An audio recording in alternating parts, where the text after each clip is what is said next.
President Ferdinand Marcos Jr.'s second State of the Nation address brings to fore the makeup of the man wanting to escape a father's shadow.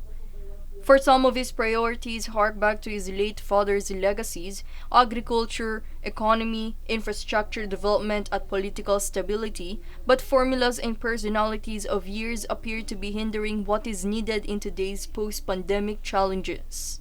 At the centerpiece of his economic agenda is the agriculture sector, where he found solace in food security concerns, but what transpired in the past years remains an insecurity for the president, as food prices went up and scarcity were felt even in posh areas like the National Capital Region. This does not augur well for a sitting president that is also a concurrent secretary of the Department of Agriculture.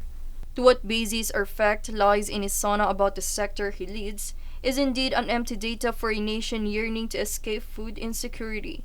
The economy is in fact hungry for more, and the agriculture sector badly needs a czar that would be given 24 hours of attention and objective approach to a lost science, a lost program for development, and a lost initiative to much needed sustainability in producing food and farm-to-market goods. It has been noted in the past that agriculture is what makes our country unique, but as decades of neglect and no support from government agencies have reduced the sector to being lost in Southeast Asia. Even Vietnam nowadays produces more rice than the Philippines. Experts are compelled to give this a rating that the president doesn't want to hear. Perhaps this is Marcos' conundrum de Sona.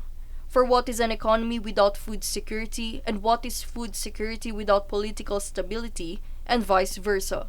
As his Build Better More is picking up his steam, no project is big enough, high-tech enough, and useful enough to 80% of Filipinos living below poverty.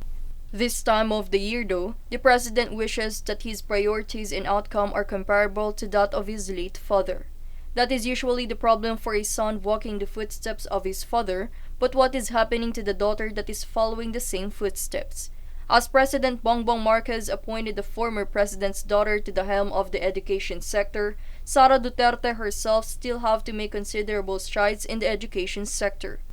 Pbbm expressed his desire to have a review of the K-12 education system, and a year has passed since he said it in his Sona. A year has passed and nothing concrete has happened.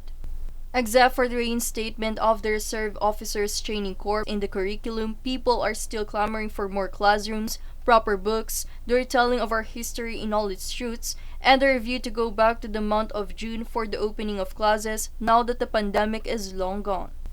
Hence, citizens and experts alike have become increasingly impatient, notwithstanding some appointments worth approval like that of Secretary Jerry Alcazar of the Human Settlements and Urban Development. Now that is worth waiting, Alcazar brings to his office immense achievements and experience, and the housing sector has been given a booster shot in the arm, so to speak. And there lies Marcos Jr.'s conundrum. The 30+ millions who voted for him expects him to deliver his promise of food, housing, and security. But the majority of the tax-paying middle class who pay for these projects remain at the outskirts of the president's priorities. A neglected part of society who are the true stakeholders of the country, but are relegated outside, looking in. That is a forgotten Sona. For Golden Nation Network, this is Daniza Lopez.